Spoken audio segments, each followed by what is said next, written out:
kita lihat pintarnya seperti apa sih yang dari kata-kata renungan doanya Victor Luther tadi. Nah, dari seorang Yudas, contoh dan contoh saingan Yudas kita bisa lihat. Ya. Nah, ini yang kemarin kita sudah sama-sama bahas. Ini saya coba buat resumenya, ya. Kita coba membandingkan antara Yudas dan rasul-rasul.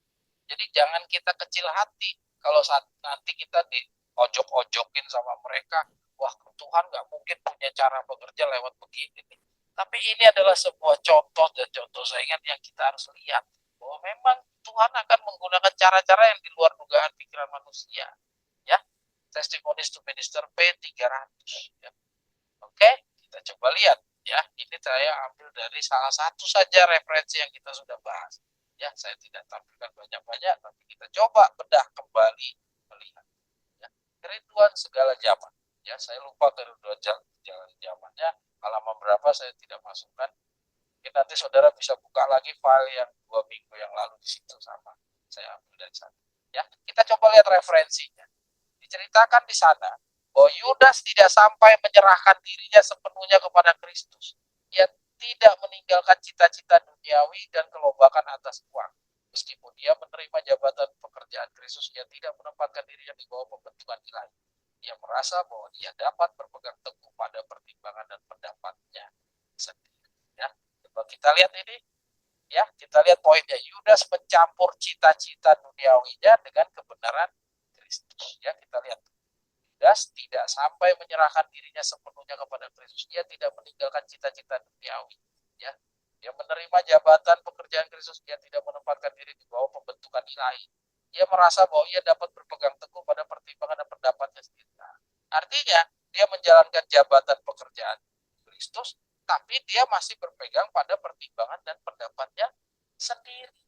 Nah, kita lihat di sini. Jadi Yudas ini adalah orang yang mencampur adukkan itu. Ya, bertahan dengan manusia lama. Terus pertimbangan dan pendapat sendiri pegangannya.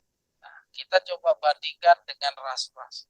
Ya, kita lihat dalam contoh, kita tidak tampilkan di sini ya. Contohnya waktu kita membandingkan antara seorang Yudas sama seorang Yohanes.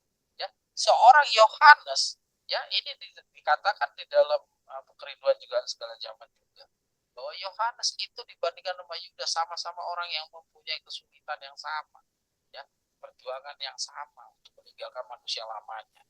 Nah, tapi Yohanes sepenuhnya dia berjuang sepenuhnya untuk menjadi manusia baru. Ya. Nah, sepenuhnya menyesuaikan diri dan tuntutan kebenaran. Jadi kita harus lihat bahwa orang-orang yang mau masuk di dalam kelas gandum, dia harus berjuang menjadi manusia yang seutuhnya, manusia baru yang seutuhnya. Jangan kita masih seperti Yudas. Saat ini kita masih berjuang.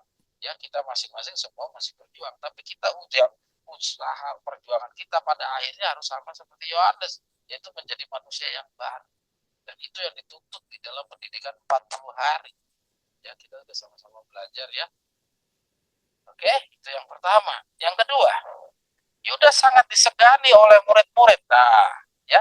Jadi kita lihat di dalam renungan yang tadi saudara Victor baca, kan dikatakan Tuhan akan menggunakan orang-orang bodoh untuk merendahkan orang-orang pintar. Nah, Yudas ini sebagai contoh dari sekam. Ini bukan lalang ya. Ini sekam. Mereka ini adalah orang-orang yang disegani oleh murid-murid. Jadi murid-murid ini adalah siapa? Ini adalah gandum-gandum. Jadi artinya mereka ini berada di atasnya gandum-gandum. Ya, disegani oleh murid-murid. Jadi bukan disegani Tuhan, tapi disegani oleh murid-murid. Jadi tidak heranlah kalau kita melihat karakternya teman-teman kita yang di seberang sana. Mereka pintar marketing, pintar mempengaruhi, pintar menyusun pelajaran, menyusun materi-materi. Pokoknya eye catching, mempengaruhi orang itu pintar sekali. Ya, dia bisa kumpulkan orang lah. Ya, jadi pantaslah kalau murid-murid itu menyegani Yudas. Demikian juga calon-calon 144.000 sebagai contoh saya. Dan besar pengaruhnya terhadap mereka. Nah, jadi waktu dia masih bersatu, ya, si Yudas ini disegani sama murid-muridnya, ya, waktu bersatu ya. Nah, terus dia juga mempunyai pengaruh yang besar kepada mereka. Jadi Yudas dikasih kedudukan yang cukup sama Yesus. Ia sendiri menganggap tinggi kecakapannya sendiri. Ia memandang saudara-saudaranya lebih rendah daripadanya dalam pertimbangan dan kesanggupan. Ya, ia berpendapat bahwa mereka tidak melihat kesempatan mereka dan mengambil kesempatan dari keadaan. Jemaat tidak pernah makmur dengan adanya orang-orang yang mempunyai pandangan sempit sebagai pemimpin. Ya, jadi jangan heran waktu grupnya Waku Texas itu terpisah dengan kita, ya langsung grupnya John Terinate terpuruk, jumlahnya turun, anggotanya hilang semuanya. Karena apa? Karena memang orang-orang yang handal, orang-orang yang karakter dari Yudas itu ada di sana semua.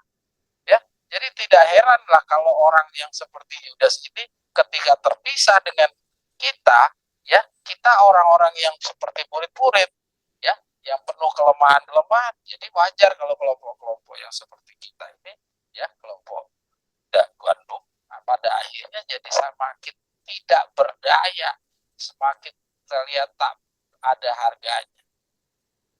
Ya, kita terus nih. Petrus, nah dia bilang tuh, dia kritik nih, Petrus dikritik, sangat bersemangat, dia mau bergerak tanpa pertimbangan. Yohanes yang sedang mengumpulkan kebenaran yang keluar dari bibir Kristus dipandang oleh Yudas sebagai orang yang tidak cakap dalam urusan keuangan. Matius, walaupun berpendidikan, telah mengajarkan kepadanya ketelitian dalam segala perkara, sangatlah teliti mengenai kejujuran, dan ia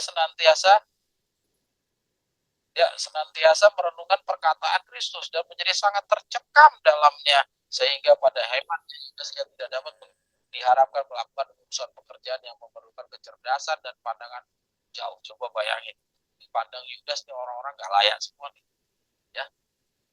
Nah itu kita lihat ya, ini kita rumuskan. Yudas diakui kecakapannya, Yudas menggunakan cara umum dalam pengembangan pekerjaan. Nah, dia menilai, mengkritik Petrus, dia mengkritik Matius, dia mengkritik Yohanes. Otomatis dia mengukurnya dengan apa? Alat ukur apa? Alat ukur manusia. Ya, dia tidak mungkin pakai alat ukurnya Tuhan, karena kalau pakai alat ukurnya Tuhan, Tuhan sudah memilih orang-orang dari sekian banyak orang Yahudi pada saat itu. Tuhan sudah memilih orang-orang ini, dipandang Tuhan ini orang-orang yang layak, orang-orang yang pantas untuk bekerja. Tapi di mata Yudas dia sangat tidak layak. Artinya apa? Ukurannya Tuhan sama ukurannya Yudas berbeda. Ya. Nah, Yudas pakai ukuran apa? Pastinya dia bukan pakai ukurannya Tuhan. Dia pakai ukuran-ukuran manusia. Nah, demikian juga si Yudas akhir zaman ini. Dia punya kecerdasan bagaimana dia mengatur manajemen organisasinya, kelompoknya, ngatur keuangan, ngatur bagaimana mempengaruhi orang, bagaimana dia jualan kebenaran. Kok orang bisa menerima kita membawakan kebenaran bertahun-tahun, nggak ada satu orang pun yang mau belajar, sedangkan mereka dengan gampangnya mempengaruhi orang. Ya, dengan metode-metode apa mereka lakukan? Dia tentunya dengan metode-metode yang umum di dunia. Sedangkan kita, betapa sulitnya kita mengumpulkan orang, ya itu pakai metodenya siapa? Metodenya kerajaan sorga. Ya sama seperti rasul-rasul dahulu. Rasul-rasul dahulu penuh kelemahan di matanya Yudas. Oke, kira-kira demikian ya. Kita terus. Termasuk ini satu yang saya mau tunjukkan, Matius. Ya, kalau kita lihat dibilang dia tuh sangat teliti, ya, tapi dia sangat sangat mudah sekali untuk lemah. Nah, artinya Matius ini adalah jenis orang yang mudah tawar hati, mungkin mirip dengan saya yang mudah tawar hati. Nah, mungkin kalau di matanya Yudas ini orang nggak layak banget dipakai untuk bekerja. Makanya Yudas memandang orang-orang Waku tuh mungkin melihat di kelompok kita, aduh orang yang kayak si Ren kok yang disuruh ngajar, orang nggak punya kemampuan apa-apa, orang bodoh kayak si Ren disuruh ngajar, hasilnya bagaimana itu? Orang bodoh yang disuruh pimpin coba. Oke, lanjut Ana. Coba yang bawah lagi. Nah, di dalam tulisan yang berikutnya, Yudas tidak memiliki kelemahan tabiatnya sendiri, tidak melihat kelemahan tabiatnya sendiri. Ya, jadi artinya apa? Sama halnya yang tadi kita pelajari, sikapnya si Yudas ini kita simpulkan dia sikap tinggi hati, sombong, tidak merasa ada yang kurang dari dirinya. Artinya mempunyai sikap yang sejenis dengan malaikat sedang Laodikia yang merasa kaya tidak membutuhkan apa-apa. Nah, sedangkan rasul-rasul terbalik. Ya, rasul-rasul sebaliknya, kita sudah sering baca rasul-rasul itu merasa tidak yakin akan dirinya, sehingga perlu dorongan dari Yesus tidak takut dan tidak mundur. Banyak sekali petunjuknya nyawa yang kita lihat, jangan mundur, jangan takut. Itu diarahkan kepada siapa? Bukan kepada Yudas, tapi diarahkan kepada calon-calon 144.000. Jangan kamu takut, jangan kamu mundur. Ya, itu calon kata apa nasihat-nasihat atau nubuatan-nubuatan itu ditujukan kepada calon-calon 144.000. Tapi kepada mereka yang seperti orang yang karakter Yudas, yang mengulangi lagi karakternya sidang Laodikia, malaikat sidang Laodikia, ada nggak perlu dia diingatkan tidak tahu? Oh, dia tidak, dia percaya dirinya luar biasa. Ya, ingat nasihat nubuatan itu ditujukan kepada calon-calon 144.000. Jadi kita nggak usah kecil hati kalau kita tuh penuh ketakutan, penuh keraguan, penuh dengan segala kelemahan-kelemahan. Karena memang Tuhan mau pakai orang-orang yang lemah. Ya, saya jujur, saya sering kalau ngelihat grupnya Ria, saya diskusi sama istri saya, kok kita ini kayak gini ya, kok kita gini ya, website kita kok begini, kok nggak ada yang ini, yang nggak ada itu, kok nggak ada ini. Saya banyak merasa kok kurang ini, kok kurang itu. Saya diskusi sama istri saya, tapi pas saya pelajari cerita tentang ini, oh iya ya, memang Tuhan mau pakai alat-alat yang sederhana untuk merendahkan orang-orang yang sombong. Dan kalau saya mau berada di tempat yang orangnya begini yang seperti tadi saya bilang, harusnya begini, ya harusnya saya ada di Waku Texas. Tapi kalau saya ada di Waku Texas, saya tidak berada di dalam kebenaran. Kan gitu. Nah, itu sebuah pilihan, saudara. Nah, ini sebuah godaan itu artinya. Jadi ingat, saudara, kembali seperti yang tadi saya katakan, kita itu semuanya potensi untuk jadi Yudas. Kita tidak mungkin jadi Parisi. Kita berpotensi jadi Yudas. Kenapa? Kita kecewa nih, masa sih pekerjaan begini sih, pekerjaan udah 20 tahun. Yang nambah satu orang aja nggak ada, malah hilang semua. Ini yang belajar kok cuma begini, nih Zoom cuma 14 orang, 16 orang. Coba lihat di sana tuh ratusan orang. Nah, kalau kita sudah punya rasa-rasa seperti itu, hati-hati. Itu ada roh lain yang mempengaruhi pikiran kita untuk menilai-nilai yang seperti itu. Ya. Ini ada dari pelajaran-pelajaran yang diberikan kepada Petrus, Yudas, dan murid-murid lain itu menguntungkan. Menguntungkan apa nih? Oh iya. Boleh dibacain? Oh iya, aku nggak buka itu. Oh iya. Ya, oke. Oh iya. Ya, kita terus aja deh. Ya. Oke, ya. Jadi rasul-rasul ini sebaliknya dia merasa rendah diri gitu. Tidak mempunyai kepercayaan diri yang luar biasa. Kita udah baca di dalam tulisan yang lain, Peter Luther bilang setan mengejar umat-umat Allah itu dibuat tawar hati. Oke, kita terus. Ia telah menandai batas yang di atasnya. Ia mengharapkan Kristus bekerja. Ia telah merencanakan bahwa Yohanes Pembaptis harus dilepas. Dia harus dilepaskan dari penjara. Tetapi lihatlah, Yohanes dibiarkan kepalanya dipancung, dan Yesus gantinya mengatakan hak kerajaannya dan membalas dendam atas kematian Yohanes, hanya mengasihkan diri bersama-sama murid-muridnya ke suatu tempat di luar kota. Yudas mengendaki peperangan yang lebih agresif. Ia berpendapat bahwa kalau Yesus tidak menghalangi murid-murid untuk melaksanakan rencana mereka, kerjaan itu akan lebih maju. Ya. Nah, kita lihat di sini. Jadi ia menilai cara-cara yang dikendalikan Tuhan itu tidak agresif dan tidak maju. Jadi dia mengkritik Yesus. Ya. Dia mengkritik Yesus. Jadi dianggap bahwa Tuhan tidak sesuai ekspektasi. Ya. Jadi dia malah memandang harusnya tuh begini, harusnya begini. Itu yang dilakukan oleh si Yohanes. Si Yudas. Kita sekarang coba lihat. Kita baca dari rasul-rasul apa. Rasul-rasul pun juga menyaksikan hal yang sama. Yohanes masuk penjara, Yohanes dipancung. Tapi apakah reaksi dari rasul-rasul? Kita coba baca sama-sama, ini analisa saya. Sebaliknya rasul-rasul jauh berbeda dengan Yudas. Mereka tidak mempermasalahkan sikap Yesus terhadap Yohanes Pembaptis. Mereka secara manusia tentunya juga kecewa dengan perlakuan Yesus terhadap Yohanes Pembaptis. Namun tidak ada catatan mereka meragukan Yesus sebagaimana Yohanes. Sebagaimana Yohanes, salah ini saya salah ketik. Sebagaimana si Yudas. Artinya mereka tidak mau hanyut dalam pikiran-pikiran dan perasaan manusia. Ya. kemudian mencoba membuat rencana-rencana atau cara-caranya sendiri. Nah, si Yudas, ya kita semua orang yang sering juga kecewa dengan rencana-rencana Allah. Kita juga tahu bahwa Tuhan itu punya rencana tidak sesuai dengan rencana kita, ya, sebagaimana rasul-rasul ini.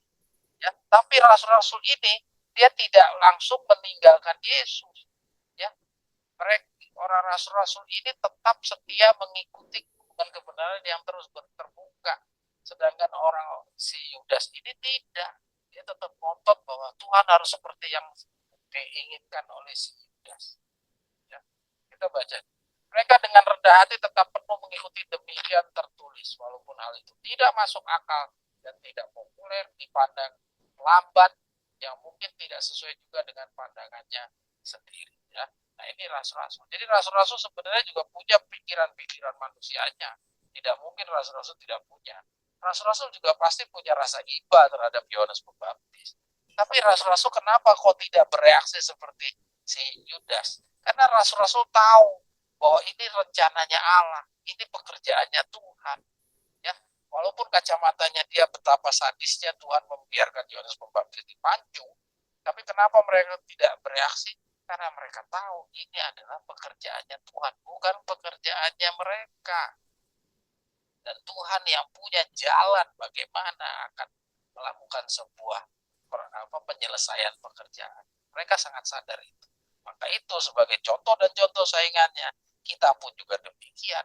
Ya, ketika kita punya pikiran rencana manusia begini, begitu tidak terpenuhi, maka jangan kita paksakan harus itu yang sebagaimana yang dilakukan oleh orang-orang Yudas-Yudas. Dalam contoh dari 40 hari bangsa Israel tanpa seorang pemimpin, mereka tidak mau membiarkan rencananya manusianya dirubah. Dia tetap memikirkan bahwa pekerjaan itu harus selesai lewat organisasi. Mereka tetap berpikir bahwa harus dibuatkan patung lembu emas sebagai contoh saingan daripada sebagai contoh dari contoh saingannya organisasi yang mereka buat. Mereka perlu mengangkat seorang pemimpin sesuai keimamatan buku keimamatan supaya terlihat mirip dengan yang dibuat oleh si Victor. Tapi apakah itu sesuai rencana? Tidak. Kalau kita mau patuh seperti rasul-rasul, rasul-rasul juga punya pikiran seperti pikiran manusia, tapi dia tidak mau meninggikan pikiran manusianya. Dia sadar bahwa mereka harus patuh kepada rencana Allah. Ya, kita terus. Ia memasukkan pertentangan dan perasaan yang menyesatkan, mengulangi bantahan yang didesakkan oleh ahli-ahli Taurat dan Farisi terhadap tuntutan Kristus. Jadi artinya Yudas ini masih kadang-kala mengambil pendapat-pendapat dari para pendeta-pendeta. Ya, dalam hal ini saya contohkan mengenai time setting yang tadi si Oi sudah diskusikan kepada kita, bahwa orang Advent itu melalui buku peristiwa akhir zaman dia selalu mengambil kutipan-kutipan bahwa time setting itu dilarang lah segala macam. Ya, itu pegangannya orang Advent. Dan kenyataannya si Yudas-Yudas ini juga masih pakai kutipan yang tersebut untuk nyerang kepada kita yang menjunjung tinggi time setting. Ya, nah jadi kita lihat ini karakter Yudas yang dia terapkan, yaitu dia campur aduk. Ya, pendapat-pendapat dari para pendeta-pendeta masih dia ambil, padahal dia sudah belajar tongkat gembala dan Ellen G. White. Harusnya dia sudah tidak lagi menggunakan para pikiran-pikirannya seorang Advent. Ya, ternyata dia masih terbawa. Walaupun kalau kita tanyakan, dia akan mengatakan saya tidak pakai pikirannya orang Advent, saya pakai pikiran Ellen G. White. Padahal pikiran Ellen G. White, Ellen G. White bilang bahwa pekabaran Ellen G. White itu bergabung dengan pekabaran Victor Luther. Dan apabila yang baru sudah ada, maka yang lama harus sudah ditinggalkan. Banyak yang harus dipelajari, banyak yang harus ditinggalkan. Itu kata Nyonya White. Kalau begitu, artinya dia pada dasarnya bukan sesuai Ellen G. White. Dia sesuai dengan pendapatnya para pendeta-pendeta. Karena pendeta Advent lah yang berpikir begitu. Sedangkan Ellen G. White, seperti yang tadi Oi sampaikan, bahwa ada dua tulisan Victor Ellen G. White itu, yaitu ada tulisan yang mengatakan hanya Bapak saja yang tahu, di lain lagi, di lain sisi, kita harus seperti gembala Bethlehem dan orang Majus, kita harus tahu tentang waktunya. Nah, terhadap kesimpang siuran ada dua tulisan Nyonya White yang saling bertentangan ini, kita nggak bisa dapat jawaban dari Ellen G. White, maka kita butuh juru kabar yang lebih lanjut yang memberikan bantuan kepada kita untuk bisa mengerti duduk persoalan terhadap dua permasalahan ini. Ya, barulah nanti dari kacamata terang yang lebih lanjut kita dapat gambaran, oh ternyata ini dua-duanya nggak salah. Cuman Ellen G. White yang ngomong di sini itu untuk kedatangan yang kedua kali. Yang di sini dia bicara untuk kedatangan yang tiba-tiba di dalam Ka'bahnya. Jadi kedua-duanya harus tetap dipegang, bukan kita abaikan yang satu, kita junjung tinggi yang lainnya. Bukan begitu, dua-duanya benar. Cuman yang satunya itu untuk yang kedua kali, yang satunya periode yang benar-benar bagian makanan pada waktunya bagi kita sekarang. Itu yang tidak dipahami oleh orang-orang. Karena apa? Karena orang-orang itu meremehkan kehadiran juru kabar yang berikutnya. Dan juga banyak orang yang memegang juru kabar berikutnya ternyata masih saja juga mengikuti cara berpikir yang dahulu. Ya, oke. Okay? Nah, kita lihat ini ya, yang rasul-rasul nih. Jadi contoh saingan rasul-rasul. Mereka walaupun juga awalnya mempercayai kerajaan Yesus akan didirikan di dunia ini, ya, kan tadinya rasul-rasul ini sama Yudas, sama-sama mengira bahwa kerajaan Yesus itu nanti akan didirikan. Sama-sama menginginkan kedudukan, tapi pada perjalanannya Yudas itu sampai dia meninggal, dia tetap mengira bahwa Yesus akan mendirikan kerajaannya di dunia. Tapi rasul-rasul di dalam kekecewaannya dia tidak meninggalkan Yesus. Dia akhirnya belajar kembali di dalam periode 40 hari. Dan kita harus menjadi bagian dari orang yang mau belajar lagi. Ya, orang yang rela untuk meninggalkan pengertian yang sudah lama kita pegang. Ya, oke. Berikutnya, jadi kita harus paham ya posisinya. Bagaimana seorang Yudas, bagaimana seorang rasul-rasul. Di dalam cerita yang kita coba bandingkan dua pribadi ini, kita bisa lihat bahwa Yudas itu adalah orang-orang yang sesuai harapan gambaran-gambaran orang dunia. Orang dunia mengharapkan pekerjaan harus begini, orang Yudas juga lakukan hal yang seperti itu. Tetapi dari kacamata manusia dunia, rasul-rasul ini benar-benar orang-orang yang gak layak, orang-orang yang gak pantas untuk dipekerjakan. Orang-orang yang gak punya kemampuan keuangan, orang gak punya kemampuan apalah pertimbangan nanti saudara bisa ikuti ya, itu dipakai sama Tuhan. Betapa bodohnya sebenarnya kalau kacamatanya Yudas. Tuhan apa nggak ada orang lain kok Tuhan pilih orang-orang yang kayak gini? Kalau saya yang dipercaya sama Tuhan untuk pilih anggota, saya nggak bakal pilih seorang kayak Petrus, saya nggak bakal pilih orang Matius, saya nggak bakal pilih Yohanes, orang-orang bodoh-bodoh begini kok dipakai. Nah itu ya. Nah, kita adalah contoh saingan dari orang-orang yang dipandang bodoh oleh Yudas. Ya, Yudas sangat percaya diri, dia bilang pekerjaan itu tidak akan lancar kalau tidak ada saya. Ya, saudara nanti bisa baca lagi, kembali lagi. Jadi Yudas ini adalah karakter sangat percaya diri. Oke, sekarang kita baca yang bawahnya.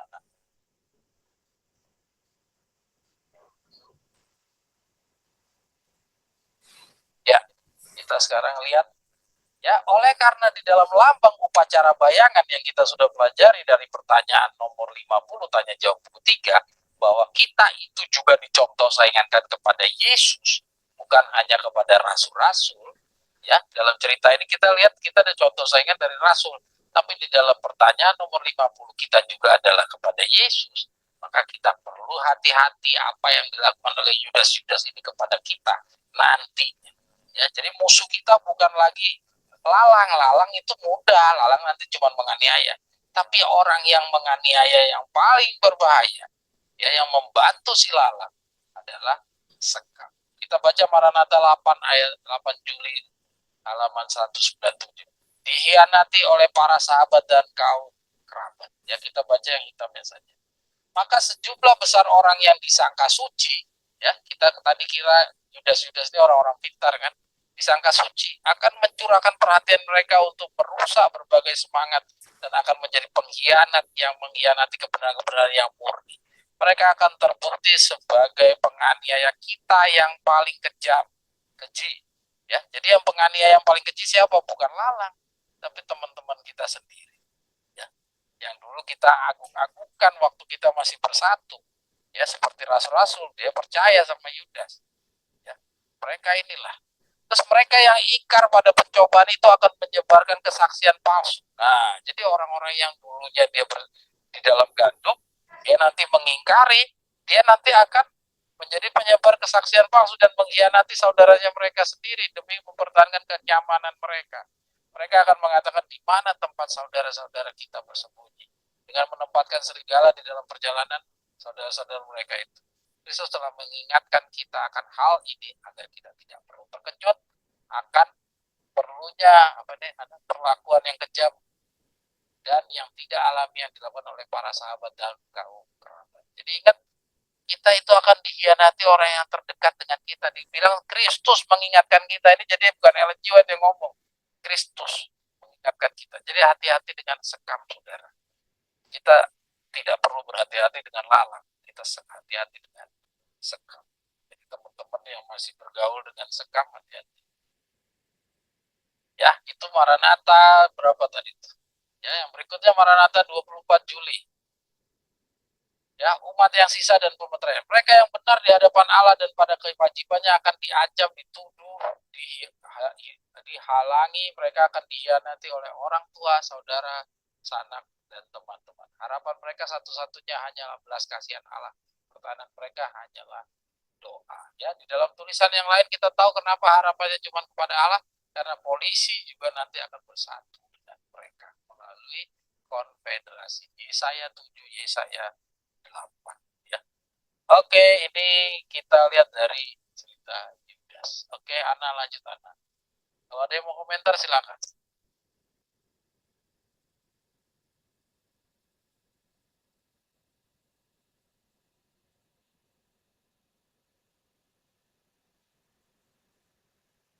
Ana boleh lanjut, Ana.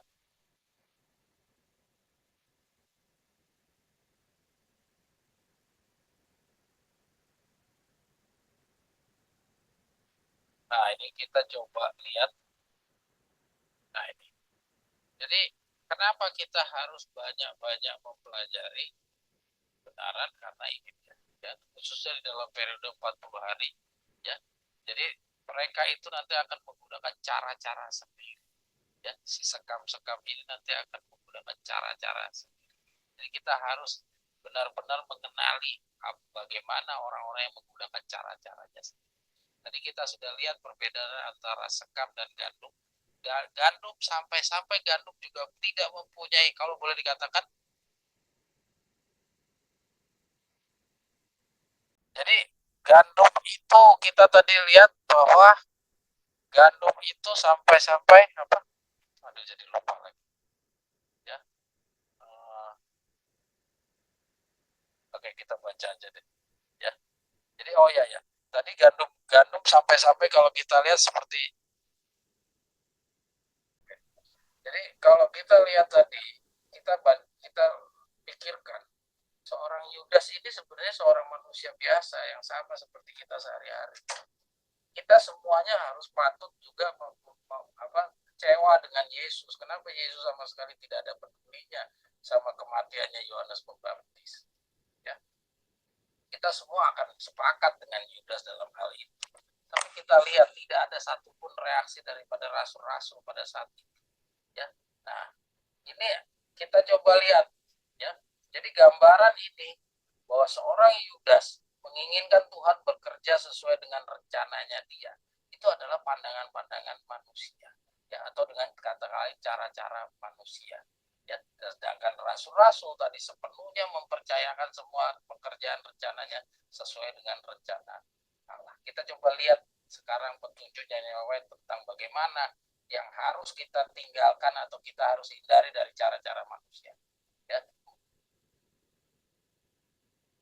kita jangan sampai kita juga mengulangi lagi praktek-prakteknya mereka, ya. Kita coba lihat sini. Oleh iman juga roboh tembok negeri Jericho. Ini jadi contoh dari tembok Jericho. Penghulu bala tentara Allah hanya berhubungan dengan Yusak saja. Ia tidak menyatakan dirinya kepada segenap perhimpunan itu.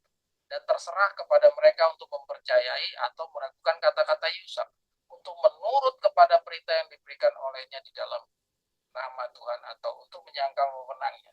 Mereka tidak dapat melihat bala tentara malaikat yang mengawal mereka di bawah pimpinan anak Allah. Mereka saja berdalih.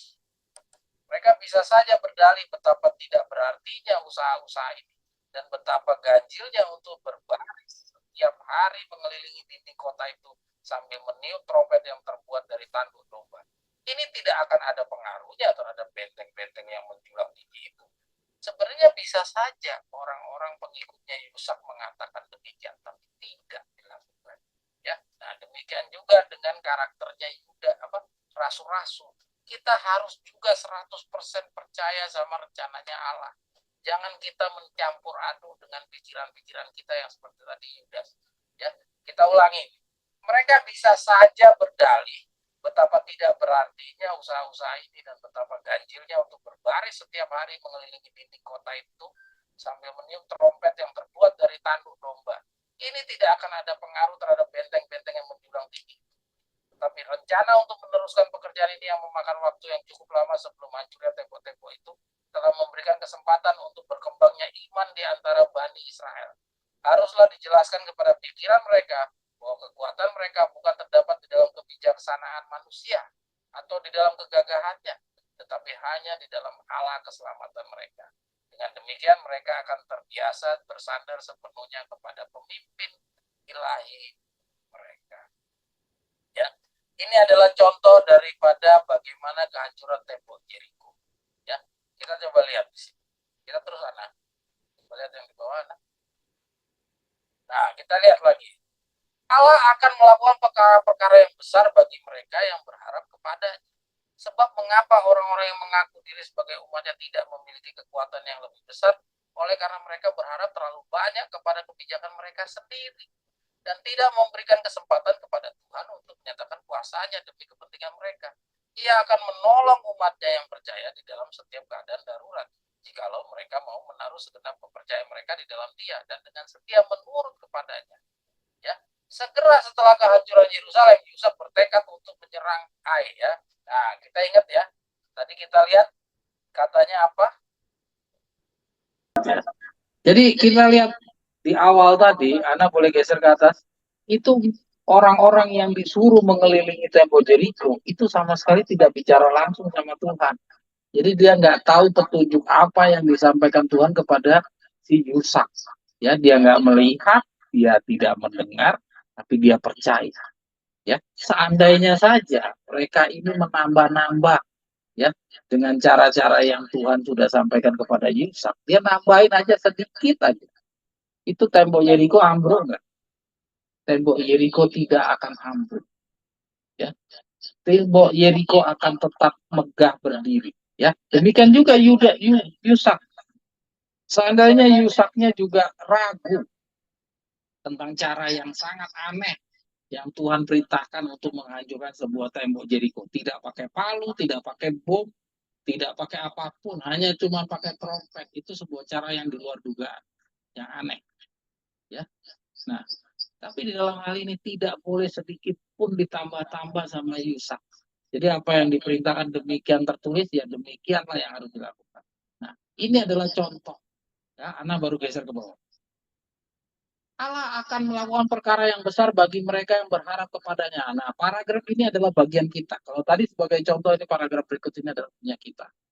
Allah akan melakukan perkara-perkara yang besar bagi mereka yang berharap kepadanya. Nah, artinya bagi mereka yang berharap kepadanya, artinya contoh dari cerita Yeriko ini adalah berlaku kepada semua generasi.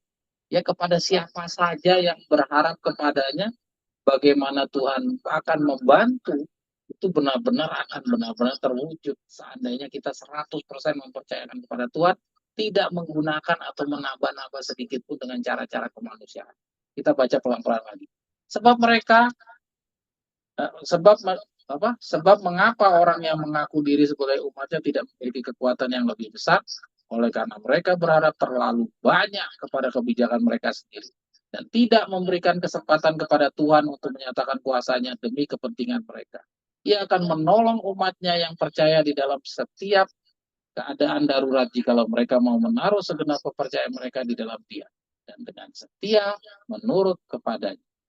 Ya, nah itu pada saat Yusak benar-benar berhasil menjatuhkan tembok Jericho. Sekarang berikutnya, setelah tembok Yeriko hancur, bagaimana? Kita lihat berikutnya. Ini ada dua contoh. Segera setelah kehancuran Yerusalem, Yusak bertekad untuk menyerang bangsa Ai, sebuah kota kecil di antara lembah-lembah beberapa mil di sebelah barat lembah Yarden. Mata-mata yang diutus ke tempat itu telah kembali laporan bahwa penduduknya sedikit dan bahwa dengan sedikit saja kekuatan tentara maka kota itu akan dapat ditaklukkan. Kemenangan besar yang diadakan Allah bagi mereka telah menjadikan Bani Israel merasa percaya kepada diri sendiri. Nah, lihat, percaya kepada diri sendiri itu adalah bencana. Jadi kita tetap harus rendah hati, tetap harus bergantung kepada Tuhan. Ketika kita sudah mempunyai percaya diri, ketika kita mengira bahwa kita sudah mempunyai kemampuan yang bisa diandalkan, ya ketika saat itulah kita akan. Oleh karena ia telah menjanjikan kepada mereka negeri Kanaan itu, mereka merasa aman dan gagal untuk menyadari bahwa hanya pertolongan ilahi saja yang dapat memberikan sukses kepada mereka. Yusak sendiri telah mengadakan rencana-rencana untuk menaklukkan Ai tanpa minta nasihat bagi Allah. Bangsa Israel telah mulai mengagung-agungkan kekuatan mereka sendiri serta menganggap remeh musuh mereka. Kita baca yang hitam saja. Mereka ini dengan tergesa-gesa telah mengadakan serangan tanpa adanya jaminan bahwa Allah akan beserta dengan mereka. Jadi tanpa meminta nasihat dari Allah. Itu ya di paragraf yang sebelumnya kita lihat ya, tanpa meminta nasihat dari Allah. Jadi berbeda waktu dia menghancurkan tembok Yeriko, ya. Dan ini kita lihat di dalam pribadi siapa? Rasul-rasulkah atau pribadi Yusak yang tadi kita sama-sama bedah? Terlihat bahwa Yusak cerita tentang kehancuran melalui bangsa Ai ini adalah yang dilakukan oleh Yudas. Ya, Yudas sangat percaya diri bahwa pekerjaan itu tidak berhasil kalau tanpa dirinya. Ya, nah, sedangkan rasul-rasul dia benar-benar contoh pada saat Yusak menghancurkan tembok Yeriko. Ya, tapi pada saat Yusak mengalahkan berjuang mengalahkan bangsa Ai, ini adalah contoh dari orang-orang yang berperilaku seperti Yusak, ya, yang mengira bahwa kemampuannya dialah yang bisa membuat kehancuran dari bangsa Ai. Ya, jadi kita lihat di dalam pelajaran sini menunjukkan bahwa kita tidak boleh sama sekali menggunakan cara-cara sendiri, saudara. Ya, demikian juga dalam kita posting-posting tulisan, ya membagi-bagikan tulisan, kita sedapat mungkin seminimal mungkin menggunakan apa yang kita pikir. Kita harus benar-benar membagikan dengan bagaimana Tuhan punya rencana. Biarpun kita melihat tampaknya sangat remeh, sangat sederhana. Bukankah lebih bagus kalau pakai warna-warna, pakai gambar-gambar. Kelihatannya bagus, tapi dari contoh cerita kehancuran bangsa Israel waktu melawan bangsa Ai, tergambar bahwa sepenuhnya pekerjaan yang walaupun kacamata manusia itu tidak masuk akal. Masa menghancurkan tembok Jericho pakai trompet, aneh kan? Itu kan benar-benar di luar pikiran manusia. Dan memang Tuhan punya rencana semua pekerjaan itu tidak sesuai pikiran manusia. Jadi kalau kita lihat bahwa posting-posting itu tidak akan bagus kalau tidak pakai gambar, ya, tidak pakai warna-warna. Ya, ingat ini bukan pekerjaan kita, ini pekerjaannya Tuhan. Sama kayak rasul-rasul tadi. Sama sekali mereka tidak bergeming dengan kematiannya Yohanes Pembaptis. Ya, kita juga harus sama seperti itu. Kita harus percaya bahwa ini pekerjaannya Tuhan, bukan pekerjaannya kita. Jadi jangan campur-campur dengan pikiran-pikiran kita. Kalau kita campur-campur, itulah yang dilakukan Yusak. Ya, kalau kita ngaku kita gandum, jadilah kita jadi seorang rasul-rasul. Oke, lanjut Anda. Ya.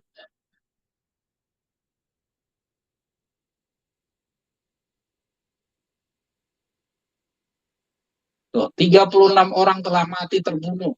Kekalahan itu telah mengecewakan seluruh perhimpunan itu. Maka hilanglah hati orang banyak itu dan menjadi tawar seperti air. Kenapa? Karena dia menggunakan cara-caranya sendiri. Oke, lanjutkan. Kita terus saja. Nanti saudara bisa baca, kita baca lagi yang dihitam-hitamkan saja. Nah, Jikalau tiada kamu membuang tumpas itu dari tengah-tengahmu, maka tiada boleh lagi aku menyertai akan kamu. Ini ada karena ada akan di antara mereka. Tapi sebenarnya bukan hanya akan yang menjadi masalah dalam cerita yang kita baca, tapi karena mereka mencampur aduk dengan cara-caranya sendiri. Dia tidak meminta izin ya waktu mau menghancurkan bangsa Ai. Oke, lanjut.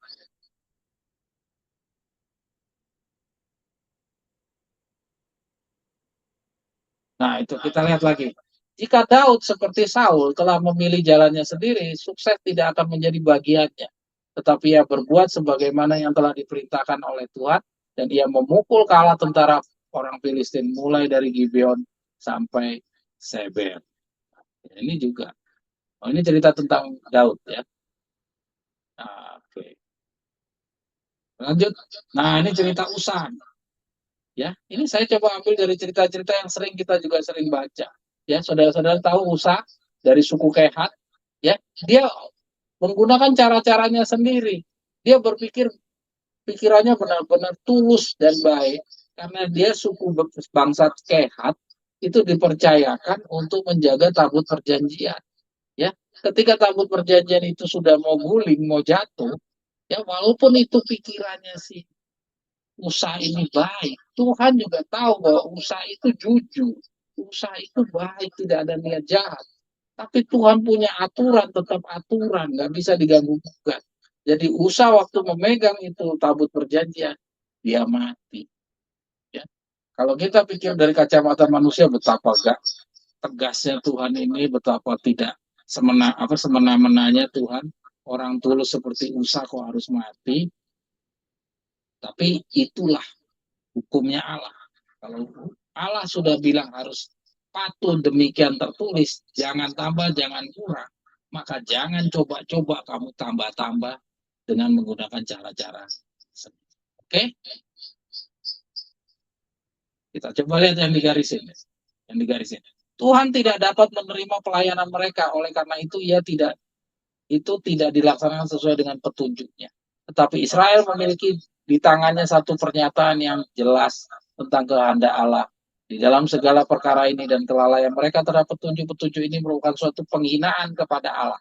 Di atas diri Usa tertanggung satu kesalahan yang lebih besar, yaitu perbuatan yang takabur.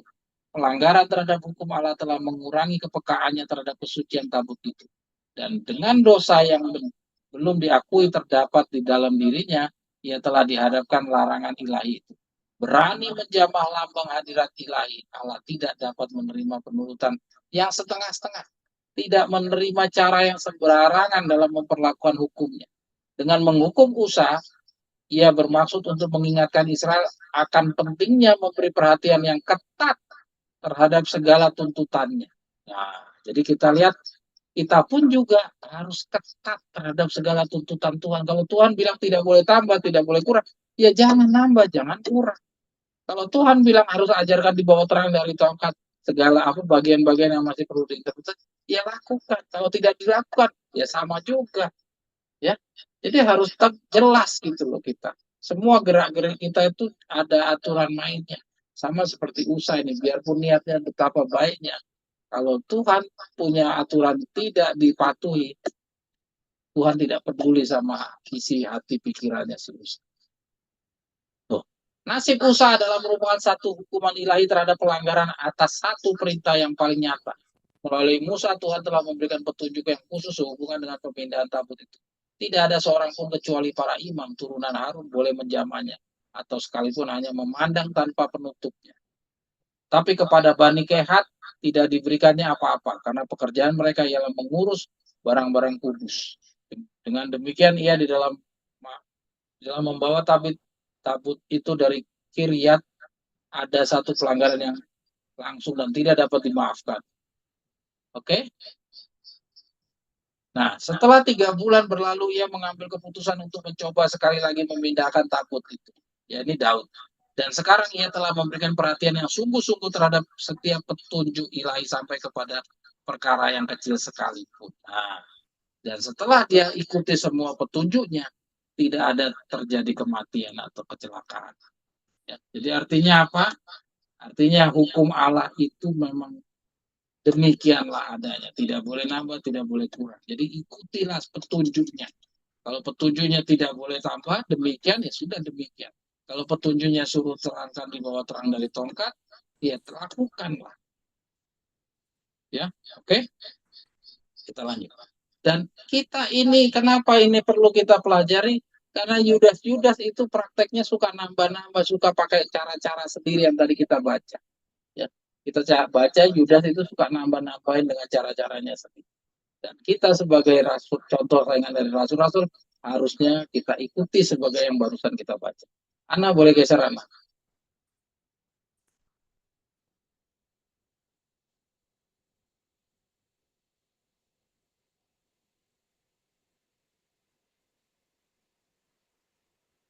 Nah, ini juga nih.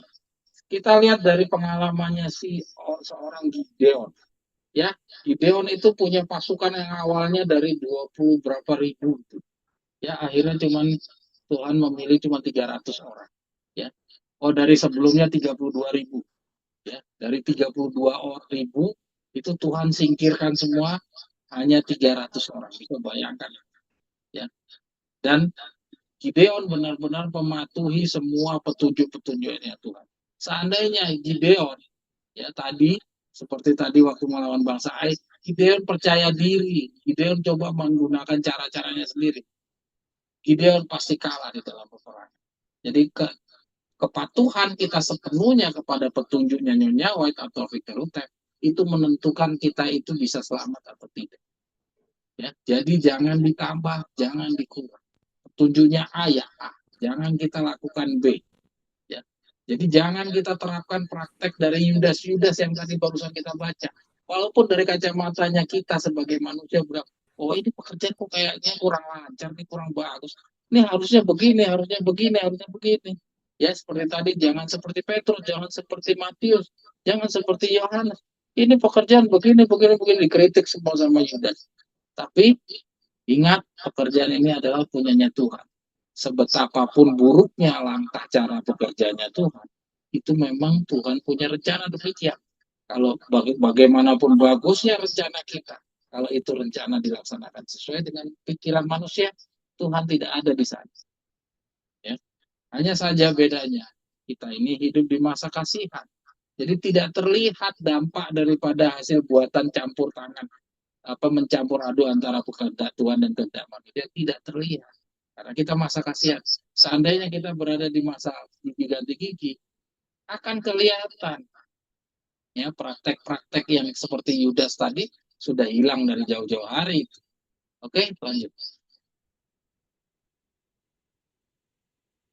Ini ceritanya Gideon. Ya.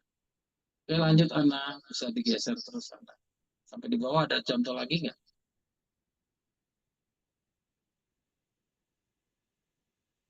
Nah, itu kita lihat sebentar, Ana, berhenti dulu, berhenti.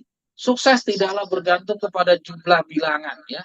Ia tidaklah lebih dihormati oleh jumlah yang lebih besar daripada oleh tabiat dari mereka yang melayani. Ya, jadi nggak usah khawatir, ya. Sekarang itu kalau saudara ikuti pola bekerjanya si pendeta Jovan, ya, istrinya siapa itu namanya, suaminya dari Ani Balela, ya, itu dia membanggakan kepada saya kemarin waktu ketemu. Dia bilang dia pergi dari gereja di bawah di Sulawesi Selatan naik sampai di gereja di ujung di Manado. Dia datang keluar masuk gereja. Oh, dia bangga, dia bagikan kebenaran. Ya, dan dia bangga punya anggota yang bertambah-tambah terus menerus. Tapi kalau dilihat daripada kualitasnya mereka, ternyata seperti mereka ini, yaitu yang karakter Yudas yang menggunakan pikiran-pikiran sendiri dan cara-cara sendiri, maka hasilnya itu tidak sama sekali berkenan di mata Tuhan. Ya, tidak ada manfaatnya bagi pekerjaan Tuhan kalau memang diselesaikan dengan cara-cara. Oke, lanjutkan.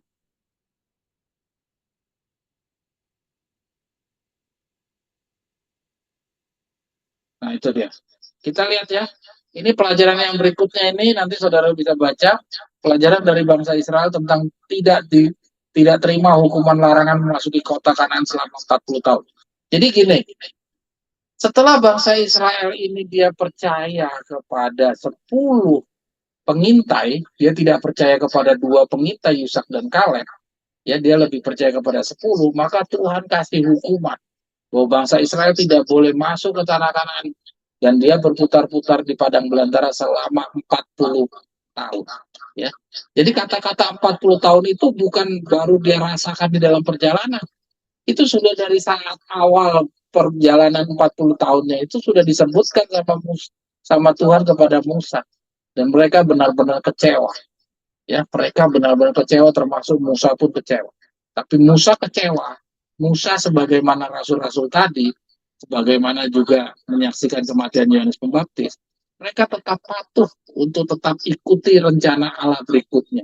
Sedangkan sebagian orang-orang tidak rela, dia merencanakan untuk masuk ke tanah Kanaan, ya walaupun Tuhan sudah mengatakan bahwa dia akan berputar-putar 40 tahun. Mereka dengan cara-caranya sendiri dia menyerang kota kota apa itu, nanti bisa saudara baca di sini. Dan hasilnya apa? Hasilnya mati beribu-ribu orang. Ya, karena apa? Karena mereka merencanakan semua pekerjaan itu sesuai rencana manusianya. Ya, walaupun tampaknya baik, sudah diperhitungkan dengan matang, kalkulasi-kalkulasi semua dihasilkan dengan perfect, ya, dengan sangat berhati-hati. Tapi kalau Tuhan tidak diikut sertakan, hasilnya adalah seperti itu. Boleh digeser, Ana?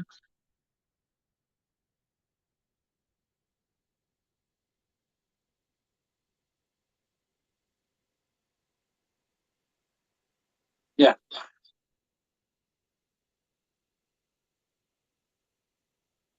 nah itu lihat, kita lihat. Itu Musa sudah menegur mereka, tapi mereka tidak menghargai. Mereka tetap mempercayakan kepada rencana-rencananya mereka sendiri. Ya, ini Musanya masih ada aja, mereka udah pakai cara-caranya sendiri. Ya, bagaimana Musanya tidak ada seperti sekarang? Ya, pemimpin yang hidup tidak ada seperti sekarang. Ya, siapa yang mau didengar? Oke, kita lanjut, Ana. Nah, itu kita lihat medan pertempuran itu dipenuhi dengan mayat-mayat, bala tentara Israel sama sekali dikalahkan. Kehancuran dan kematian adalah akibat dari pemberontakan mereka. Nah, berpaling daripadanya kepada kepintaran manusia, cara-cara manusia. Maka terang mereka akan menjadi gelap. Kesanggupan-kesanggupan mereka andalkan akan menjadi suatu perangkap. Nah, ini kita baca. Orang-orang yang mengindahkan amaran dari kemurtatan Salomo akan menjauhkan diri dari pendekatan pertama dari dosa-dosa yang mengalahkannya. Hanyalah dengan penurutan terhadap tuntutan surga, manusia akan terpelihara dari kemurtatan. Allah telah mengaruniakan banyak berkat dan terang yang besar kepada manusia. Tapi kecuali terang dan berkat ini diterima, maka tidak ada jaminan untuk menentang pendurhaka dan kemurtatan. Bila mana orang-orang yang telah diangkat Allah untuk menduduki jabatan-jabatan yang tinggi berpaling daripadanya kepada kepintaran manusia, maka terang mereka akan menjadi gelap. Sanggupan-kesanggupan yang mereka andalkan akan menjadi suatu perangkap. Ya. Jadi kita lihat dari pribadi siapa contohnya? Yusak. Ya, tadi kita lihat Yusak waktu dia ditugaskan untuk merobohkan tombok Jericho, dia patuh. Tapi ketika dia usaha dengan pikirannya sendiri mengalahkan bangsa Ai, dia kalah. Terlepas daripada ada si akan diantaranya, tapi juga memang penghancuran kota Ai itu, bangsa Ai itu tidak melalui perizinan kepada Tuhan. Jadi intinya kita sebagai contoh saingan dari rasul-rasul, ingat kita jangan juga ikut-ikutan menggunakan cara-cara lambang dari Yudas. Ya, ini yang kita ambil dari contoh ini adalah contoh dari praktek-prakteknya Yudas. Dia menggunakan cara-cara sendiri. Oke, kita lanjut, Ana.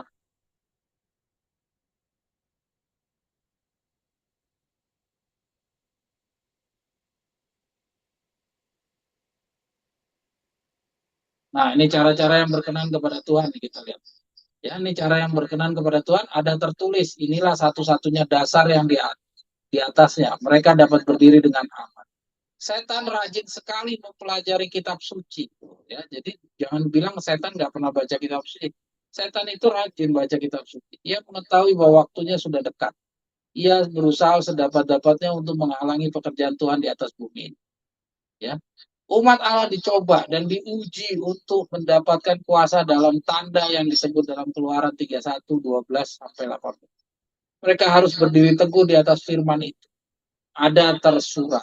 Inilah satu-satunya dasar yang di atasnya mereka dapat berdiri dengan aman. Ya. Orang-orang yang telah melanggar perjanjian mereka dengan Allah pada masa itu akan berada dalam keadaan tanpa Allah, tanpa pengharapan. Jadi satu-satunya sebagaimana contohnya tadi tembok Jericho, ya kita lihat dari Usa, satu-satunya adalah ada tertulis. Itu adalah satu-satunya, nggak ada keduanya, saudara. Jadi hanya satu. Ya. Itulah sebabnya mereka lemah dalam iman, kurang dalam pengetahuan, dan masih kanak-kanak dalam pengalaman. Mereka tidak berakar dan beralas dengan yang teguh dalam kebenaran. Kalau mereka tetap dalam keadaan demikian, banyak penipuan pada akhir zaman ini sudah pasti akan menipu mereka. Nah, itu ya. Jadi kalau kita tidak patuh demikian tertulis, ya, kita tidak patuh demikian tertulis, katanya kita akan lemah. Ya, kalau mereka tetap dalam keadaan demikian, banyak penipu pada akhir zaman ini sudah pasti akan menipu mereka. Ini Yesus yang ngomong kepada Nyonya, bukan saya. Ya, oke, yang berikutnya ini amalan sekarang, coba kita lihat Yesaya 66 ayat 3 dan 4. Barang siapa yang membunuh seekor lembu adalah seolah-olah yang membunuh manusia, dan seterusnya. Kita baca penjelasannya. Tidak menjadi soal betapapun baiknya ataupun betapapun pentingnya korban-korban yang dipersembahkan. Selama kita berbakti kepadanya menurut cara-cara kita sendiri, maka pemberian-pemberian dan korban-korban kita itu hanyalah akan merupakan kekejian baginya. Cara-cara manusia sendiri harus dilepaskan, walaupun itu merupakan tugas yang terberat yang akan dihadapi jika ia hendak berdamai dengan Allah. Saudara, jangan remehkan kata-kata ini. Ingat, kita ini adalah pekerja-pekerja. Kita potensi menjadi orang-orang yang menggunakan cara-cara manusia. Ya, kita memposting supaya ingin tampil pakai indah, supaya warna-warni. Kita tambahkan gambar A, gambar B. Waduh, kita pakai begini, kita menggunakan kata-kata pengantarnya yang waduh bagaimana lah. Ingat, cara-cara yang kita menurut pandangan kita baik itu, seperti barusan kita baca, itu tidak bermanfaat. Tidak menjadi soal betapapun baiknya atau betapapun pentingnya korban yang dipersembahkan. Selama kita berbakti kepada yang menurut cara-cara kita sendiri, maka pemberian-pemberian dan korban itu hanyalah akan merupakan kekejian baginya. Jadi hati-hati.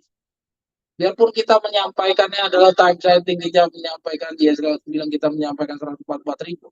Tapi kalau kita menggunakan cara-cara sendiri, ya itu merupakan kekejian baginya, saudara. Hati-hati, saudara. Tuhan itu kaku. Tuhan itu tidak fleksibel. Tuhan itu kaku. Saudara, kita ikuti saja semua petunjuknya. Ya, oke, lanjut. Ini simpel, pelajaran ini simpel, seakan-akan mungkin saudara-saudara yang mendengarkan kadang-kadang menilai gini, itu yang gini-gini aja dipelajari sih. Ini kan nggak perlu. Oh, silakan saja saudara amati sendiri, saudara terapkan aja jalan sendiri. Kalau saudara hidup di zamannya Musa, coba kira-kira saudara bisa luput daripada kebinasaan atau tidak kalau saudara terapkan hal yang sama. Ya, jadi jangan kita suka meremehkan. Kalau kita meremehkan itu, ingat, itu bukan karakternya rasul-rasul, karena rasul-rasul semuanya rendah hati. Kalau kita suka meremehkan orang lain, memandang, ini caranya nggak efektif, caranya pasti lebih bagus begini, harusnya begini, begini, begini. Itu pikirannya Yudas, hati-hati. Jangan kita berbuat seperti itu, kita meremehkan teman kita atau bagaimana. Itu semua adalah pikiran-pikiran karakter Yudas. Kita terus. Nah, ini nasihat Ellen G. White tentang penggunaan metode sendiri. Keluhan Ellen G. White terhadap yang terjadi di Battle Creek. Ya. Ini saya bedah ini. Memang saya tampilkan bedahan tentang cara sendiri. Karena ini potensi sekali kita menjadi orang-orang yang akan melakukan cara-cara sendiri. Kepada saudara-saudaraku di Battle Creek, saya ingin berkata, Tuhan tidak harus mengirimkan perintah-perintahnya kepada utusan yang ada di seluruh dunia melalui Battle Creek. Ia tidak menyerahkan tanggung jawab ini kepada orang yang beranggapan mereka dapat berkata kepada pekerja Tuhan. kerjakan ini, jangan buat itu. Allah tidak dihormati bila orang dituntut supaya berharap kepada battle crack sejauh ini. Padaku telah ditunjukkan bahwa manusia mencari terlalu banyak kuasa dan berusaha mengendalikan sendiri pekerjaan itu. Mereka meninggalkan Tuhan Allah. Meninggalkan Tuhan Allah. Pekerjaan yang maha kuasa terlalu sering keluar dan mengikuti metode dan rencana mereka. Dan tidak mempercayakan segala sesuatu kepada yang menyangkut kemajuan pekerjaan. Oke, lanjut. Yang dihitamkan aja. Di dalam merebut Jericho, Tuhan semesta alam adalah panglima tentara. Gitu. Dia membuat rencana untuk berperang menyatukan agen-agen surga dan dunia untuk mengambil bagian di dalam pekerjaannya. Tapi tidak ada tanda tangan manusia yang menyentuh Jericho. Ya, tidak ada tangan manusia yang menyentuh Jericho. Allah telah mengatur rencana itu sedemikian rupa sehingga manusia tidak dapat mengambil pujian bagi dirinya sendiri di dalam kemajuan kemenangan. Allah sendiri yang harus dimuliakan. Ya, jadi dari ceritanya Yeriko kita bisa lihat tidak ada tangan manusia sedikit pun. Allah menginginkan setiap orang jangan berharap kepada yang terbatas saja, mengurangi ketergantungan kepada manusia. Oke, lanjut. Ya, ini Ellen G. White sedang menegur orang-orang di Battle Creek. Ambisi manusia dibelakangkan. Kebenaran Kristus berada di depan mereka dan kemuliaan Tuhan menjadi upah mereka. Nasihat kepada pendeta dan pelayan Injil. Ya, subjudul organisasi. Jadi waktu itu, ini paragraf sebelumnya nih ya, Ellen G. White selain menasihati untuk mempelajari Yeskel pasal 3, ia juga mengingatkan untuk para pekerja sebaiknya mempelajari dengan seksama buku Yesaya 6. Ya, pasal 1, 2, dan 2 Yeskel. Ana geser anak. Oleh karena itu, ia mengantarkan kita untuk mempelajari nubuatan Yesaya 6, di mana ayat tersebut diarahkan kepada sidang Laodikia. Dan bila kita membaca khususnya ayat terakhir dari ayat Yesaya 6:13, yaitu berbunyi, dan jikalau di situ masih tinggal 1/10 dari mereka, mereka harus sekali lagi ditimpa kebinasaan. Namun keadaannya akan seperti pohon beringin dan pohon jawi-jawi yang tunggulnya tinggal berdiri pada waktu ditebang. Dan dari tunggul itulah akan keluar tunas yang, ini ayat yang paling terakhir. Jadi ada dari 1/10 dari setelah keluar dari yang 9/10 sudah dibuang, dari yang 1/10 yaitu gandum-gandum, ya nanti akan ada lagi pemisahan tuh. Kita baca. Ini ada analisa saya. Kita akan melihat bahwa 1/10 itu adalah mereka yang terpisah dari 9/10. Tentunya sesuai pemahaman kita yang kita periode setelah pekabaran tongkat bergabung dengan pekabaran 3 malaikat, maka kita pahami bahwa kelompok pemegang makanan pada waktunya lah yang dimaksudkan sebagai 1/10 tersebut. Dengan demikian dalam kelompok ini pun masih ditemukan orang-orang yang masih mempunyai posisi tinggi dalam organisasi yang akan mengambil wewenang memiliki Tuhan sama seperti contohnya yang dahulu. Organisasi sebelum reorganisasi. Terhadap mereka ini sesuai nubuatan Yesaya 6 ayat 13, akan dibersihkan pula sama seperti yang di dalam 9/10. Itulah sebabnya di dalam nubuatan lain dari buku Yesaya 63 ayat 1, siapakah ini yang datang dari Edom, yang datang dari Bosra, dengan baju warna merah? Siapakah yang bersemara dengan pakaiannya? Nah, ya. Jadi dari petunjuk Ellen G. White ini menunjukkan yang menggunakan Yesaya 6 ayat yang paling terakhir, menunjukkan dari 1/10 ini pun juga nanti akan dibersihkan. Jadi artinya bukan berarti yang 1/10 ini semuanya gandum. Nanti akan ada sekam-sekam di dalamnya, dan sekam-sekam ini juga harus dibinasakan. Sebagaimana di dalam Yesaya 63 ayat 1, ya, Edom itu dari yang 9/10 dibinasakan, dari orang lalang-lalang. Di dalam Bosra pun juga yang 1/10 ini nanti juga akan ada yang dibinasakan. Ya, jadi artinya jangan mengira bahwa kita itu bisa bersatu seperti yang pendeta Johan tadi katakan, bahwa kita semua yang menggebur Yerusalem nanti akan bersatu. Itu mimpi hayalannya dia sendiri. Ya, ini yang nubuatan udah sampaikan kepada kita. Oke, geser sana. Nah, ini kita lihat nih. Ya, ini juga nih contoh tentang orang menggunakan pikiran-pikirannya sendiri. Ya, kita lihat. Ada banyak orang yang mengaku Kristen sekarang ini menganggap bahwa Daniel terlalu fanatik. Ya, kita ingat Daniel itu di Babylon dia menghindari untuk makan makanan raja. Ya, dia tidak mau bermakan raja dan dia tidak mau bergaul dengan orang-orang kerajaan. Ya. Nah, dibilang Daniel terlalu fanatik dan mencap bodoh dan berpikir sempit. Mereka menganggap bahwa urusan makan dan minum terlalu sederhana, terlalu kecil. Artinya dalam membuat satu keputusan yang besar. Ya, mungkin salah satu sebabnya ialah pengorbanan setiap kesempatan di dunia ini. Tapi mereka berpikir demikian akan mendapati pada hari penghakiman bahwa mereka sudah lari dari tuntutan Allah yang jelas dan membuat pikiran mereka sebagai standar menuntut, menentukan salah atau benar. Mereka akan mendapati bahwa apa yang nampaknya tidak penting bagi mereka bukanlah demikian anggapan Allah. Tuntutannya harus dituruti secara hikmat. Mereka yang menerima dan menuruti hukumnya karena menyenangkan melakukannya, sementara mereka menolak yang lain karena penurutan memerlukan pengorbanan, menurunkan derajat standar kebenaran. Dengan demikian mereka memberi contoh sehingga orang lain menganggap remeh hukum Allah yang kudus. Beginilah firman Tuhan. Seharusnya menjadi peraturan kita dalam segala hal. Ya. Jadi ingat, kita lihat di sini tidak ada kebenaran yang dianggap remeh, dianggap kecil. Kalau kita meremehkan, tapi Tuhan tidak meremehkan, itu artinya kita menggunakan pikiran-pikiran kita. Ya. Jadi ceritanya Daniel ini memberikan petunjuk kepada kita, jangan kita menggunakan pikiran-pikiran kita sendiri. Bisa saja Daniel juga menggunakan pikiran seperti pikiran orang ini. Ya cuma makanan aja kok dibesar-besarin sih. Udahlah makanan doang kok. Ecek-ecek. Ya, sebenarnya Daniel juga bisa lakukan itu, tapi Daniel itu patuh. Sebagaimana dari contoh yang kita pelajari yaitu rasul-rasul. Jadi Daniel ini rohnya adalah roh rasul-rasul, bukan rohnya Yudas. Oke? Jadi demikianlah kira-kira yang anak bisa. Ya. Jadi demikianlah cara-cara sendiri itu, saudara ingat hati-hati. Ya, ini sudah ada contoh-contoh, bukan hanya dari kata-kata atau nasihat Ellen G. White, tapi kita sudah bedah dari contoh dan terbukti dari contoh, biarpun niatnya baik seperti Musa, itu tidak ada manfaatnya bagi Tuhan. Tuhan punya aturan tegas.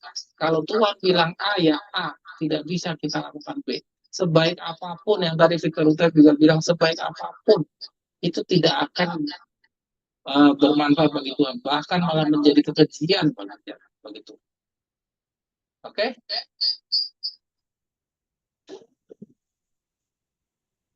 Ya, Anak boleh lanjut, Anak? Caranya gimana ya supaya nggak kena ya?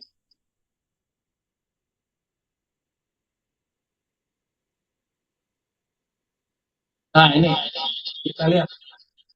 Ini bertentangan antara keistimewanya Yudas. Ini orang-orang yang Tuhan akan pekerjakan ya. Kita sudah banyak. Kita sudah banyak petunjuk-petunjuk yang kita baca tentang Tuhan menggunakan orang-orang yang sederhana. Tapi kita baca di sini, ya, kita coba beberapa kutipan kita baca. Ia tidak berharap pada dirinya sendiri. Ia tidak mau mengikuti pimpinan Tuhan. Apa? Ini dia. Nah, ini Tuhan, maka rendah hati itulah dahulu daripada hormat. Ya, Tuhan dapat bekerja dengan berhasil melalui orang-orang yang paling peka terhadap kekurangan diri mereka sendiri. Oke, kita baca lengkap aja deh. Pemimpin yang telah dipilih Allah untuk menghancurkan bangsa Midian tidaklah menempati satu kedudukan yang penting di antara orang Israel. Ia bukanlah seorang penghulu atau imam atau seorang Lewi. Ya, siapa dia? Dia adalah Daud. Dia merasa dirinya yang terkecil dari antara keluarga bangsa bapaknya. Tapi Allah melihat di dalam dirinya seorang yang berani dan jujur. Nah, sama seperti yang tadi. Kalau dilihat dari kacamatanya Yudas, menggunakan ukuran-ukuran manusia, itu Tuhan udah salah milih orang. Milih Petrus, milih Yohanes, milih Matius. Ini salah orang semua nih. Harusnya Tuhan ganti orang. Ya, tapi di sini kita bisa lihat bagaimana Tuhan memilih seorang Daud. Jadi Tuhan melihat di dalam dirinya seorang yang berani dan jujur, yang orang lain tidak melihat. Ya, itulah cara Tuhan. Dia tidak berharap kepada dirinya. Ya, ini si Daud. Dan dia mau mengikuti pimpinan Tuhan. Tuhan tidak selalu memilih untuk pekerjaannya orang-orang yang mempunyai talenta yang besar. Tidak selalu, tapi kadang-kala ada. Tapi Tuhan akan tunjukkan kepada kita. Tapi khusus untuk calon-calon 144.000, Tuhan akan memilih orang-orang yang sederhana. tapi ia memilih mereka yang dapat digunakannya dengan sebaik-baiknya. Ya, jadi artinya orang yang mau digunakan, bukan orang yang mau mendikte-dikte dirinya sendiri. Ya, bukan seperti Yudas yang mau mengatur-ngatur, tapi orang yang mau diatur sama Tuhan. Itulah yang Tuhan pilih. Maka rendah hati itu dahulu daripada hormat. Jadi rendah hati itu dahulu daripada hormat. Hormat itu belakangan. Tapi kalau Yudas hormatnya duluan, rendah hatinya nggak mau dia. Tuhan dapat bekerja dengan berhasil melalui orang-orang yang paling peka terhadap kekurangan diri mereka sendiri. Nah, jadi artinya kalau kita mau dipakai sama Tuhan, kita harus sadar sama diri kita. Jangan kita itu tinggi hati, kita nggak sama sekali nggak ada peka-pekanya sama diri kita. Ya kita harus sadar kita punya kekurangan apa. Dan yang akan bergantung kepadanya sebagai pemimpin dan sumber tenaganya. Ia akan menjadikan mereka kuat oleh menggabungkan kelemahan mereka dengan kuasa. Soalnya, serta bijaksana oleh menggabungkan kebodohan mereka dengan hikmat. Kenapa ini kutipan ini saya tampilkan kepada saudara sekalian? Karena saya melihat bahwa kita harus menjadi orang yang peka ya, terhadap kekurangan diri mereka sendiri, bukan melihat peka terhadap kelebihan. Kalau Yudas kan peka terhadap kelebihan, dia tidak peka terhadap kekurangan. Nah, di sini katanya yang mau dijadikan orang-orang yang seperti Daud adalah orang-orang yang peka terhadap kekurangan. Saudara sudah peka terhadap kekurangan saudara atau tidak? Ataukah saudara sampai hari ini masih peka terhadap kelebihan saudara? Nah, saudara masih peka kelebihan saudara, masih ada waktu saudara. Segera lakukan perubahan-perubahan. Kita masih di dalam pendidikan 40 hari, masih ada waktu. Silakan lakukan perubahan-perubahan. Kalau tidak, hati-hati saudara. Ingat, kalau orang-orang yang dari gandum adalah orang-orang yang berpotensi digoyang sama setan dan akan berubah menjadi orang-orang sekar. Bukan orang-orang lalat, tapi orang-orang sekar. Jadi orang-orang sekar ini sampai pintu kasih tertutup dia nggak sadar bahwa dia sudah menjadi alat-alat setan. Hati-hati. Jadi dua-duanya tetap jalan bersama-sama. Ya, gandum jalan, sekam jalan. Ya, karena dia juga pakai tongkat gembala dan coklat pakai nyawa. Jadi dia merasa dirinya gandum. Ya, padahal dia sudah jadi sekam. Jadi hati-hati saudara. Ya, kalau kita sudah pindah jadi lalang itu mudah terlihat karena kita sudah tidak pakai tongkat gembala, tidak pakai helm jimat lagi atau pakai helm jimat yang dipilah-pilah. Tapi kalau kita menjadi sekam, susah bagi orang tersebut menyadari bahwa dia sudah menjadi alat-alat atau agen-agennya setan. Baru akan diketahui pada saat pintu kasihan ditutup. Mudah-mudahan pelajaran-pelajaran seperti ini mengingatkan kita itu sangat rentan untuk berubah. Hari ini gandum, besok bisa menjadi sekam. Dan kita tidak bisa bangun kembali. Kalau kita tidak mau rendah. Nah, itu jadilah orang yang peka terhadap kekurangan diri kita sendiri. Ana boleh lanjutkan.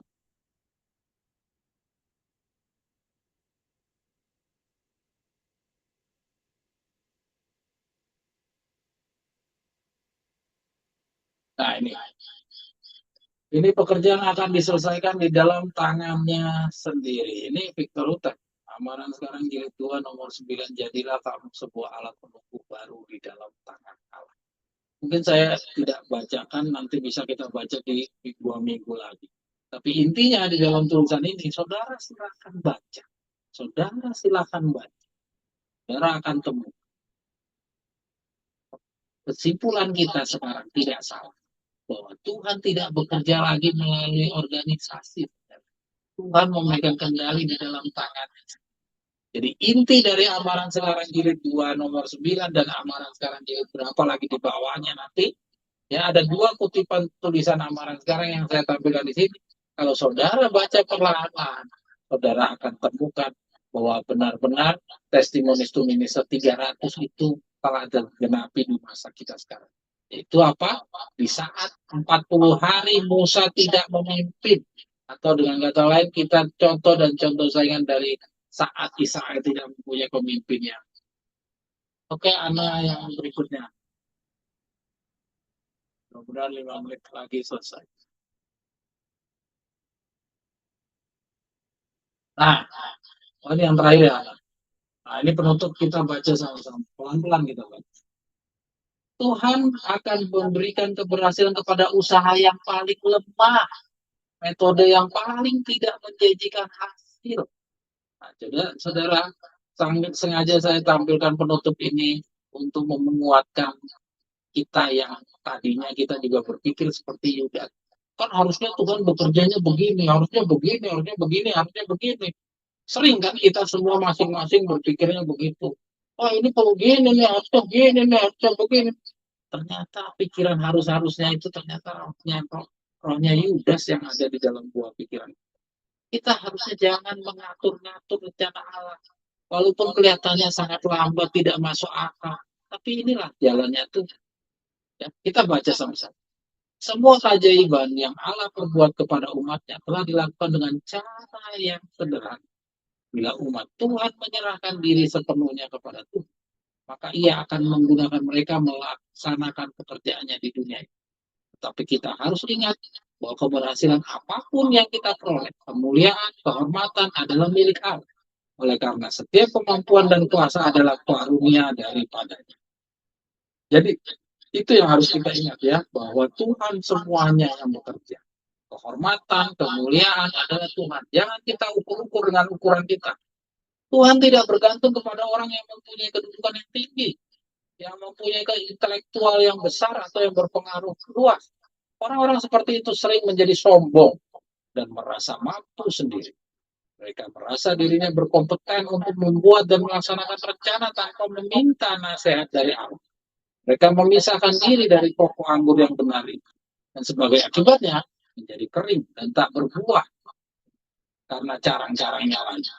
Tuhan akan mempermalukan orang yang menyombongkan diri. Dia akan memberikan keberhasilan kepada usaha yang paling lemah. Metode yang paling tidak menjanjikan hasil. Apabila ditugasi ilahi dan dilaksanakan dengan rendah hati dan penuh percaya.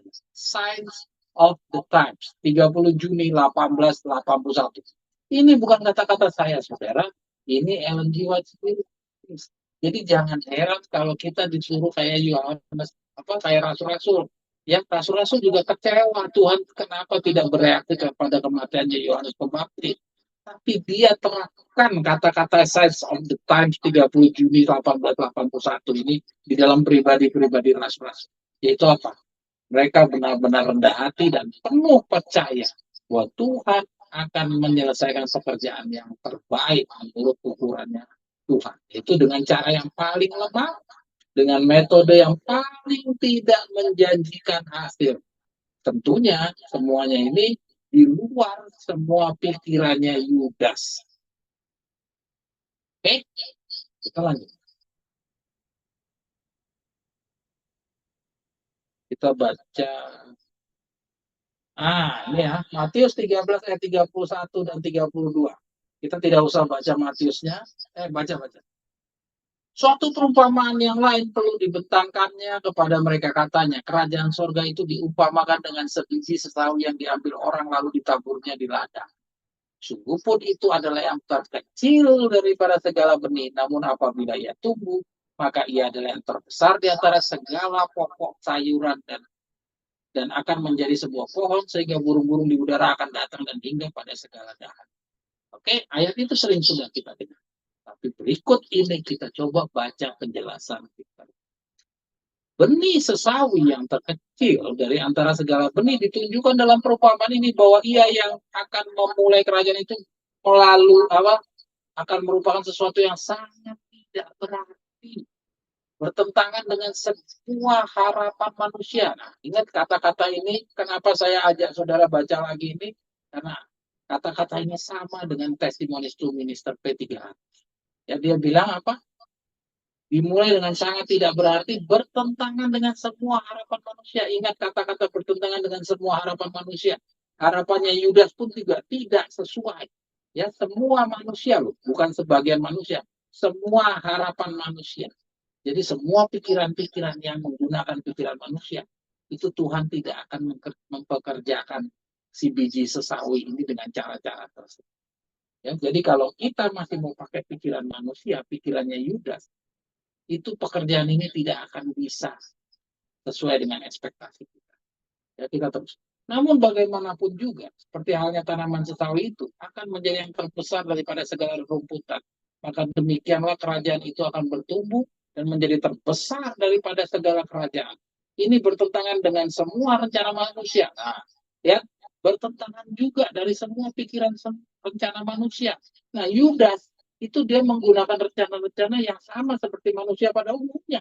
Nah, Tuhan akan menyelesaikan pekerjaan ini dengan suatu rencana yang bertentangan dengan semua rencana manusia, bukan sebagian manusia, tetapi adalah hakikatnya bahwa selain daripada orang-orang seperti Nikodemus, maka orang-orang yang terus saja merasa malu untuk dipersamakan dengan sesuatu yang tidak terkenal, dibenci dan tak berarti akan kelak sebagai hasilnya tertinggal di luar kerajaan.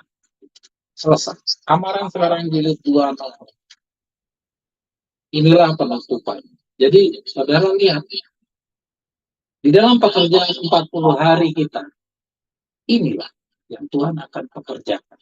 Jadi Tuhan akan menyelesaikan pekerjaan ini di luar rencana manusia. Di luar pikirannya Yudas. Ya. Yudas yang belajar tongkat gembala aja di luar pikirannya, apalagi di pikirannya orang pendeta-pendeta Advent. Otomatis lebih di luar lagi. Jadi orang-orang yang sudah pegang tongkat gembala pun sama-sama tidak bisa memahami rencana Allah. Hanya kita yang bisa. Satu-satunya yang membuat kita tetap bertahan adalah kalau kita mau rendah hati dan sepenuhnya percaya. Seperti yang tadi kita baca di bagian atas. Rendah hati dan sepenuhnya percaya. Kita harus selalu peka. Anak boleh digeser ke atas sana. Kita harus peka ya terhadap kekurangan-kekurangan kita. Jadi supaya apa? Kalau ke atas lagi anak. Kenapa kita perlu peka terhadap kekurangan-kekurangan kita? Kenapa? Oh, bukan yang ini ya, yang peka yang tadi ya. Kita perlu peka, kenapa? Karena kita harus melakukan reformasi dan pembangunan. Ya, karena kita harus meninggalkan pribadi kita yang lama, manusia yang lama. Jadi dibutuhkan kepekaan kita untuk mengevaluasi, mendeteksi kekurangan-kekurangan kita. Ya, kalau kita selama ini terlalu peka terhadap kelebihan-kelebihan kita, maka kita sekarang kalau mau jadi rasul-rasul, kita harus peka terhadap kekurangan-kekurangan. Mungkin kira-kira demikian pelajaran sahabat ini. Terima kasih saudara-saudara. Kalian kita tutup sahabat.